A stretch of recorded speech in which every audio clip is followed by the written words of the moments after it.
If you want to set up face unlock on POCO F7, all you have to do is first of all open settings. Next, we're gonna scroll down in the settings in order to find fingerprints, face data, and screen lock.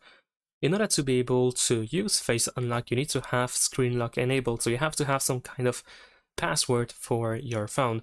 Once you set it up, or if you already have it set it up, then you can go to face unlock.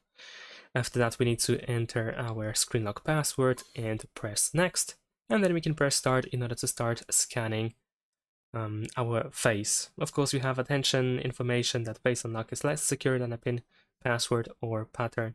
So let's just press next, and now we need to keep our face within the frame. Once you scan your face and add the face data, you should see this information that it was added successfully, so you can either just change the name of the face data or press done button. After that, you will see face unlock settings, so you can go through them in order to set it up to your own liking. And that's pretty much it. Thanks for watching, leave a like and subscribe.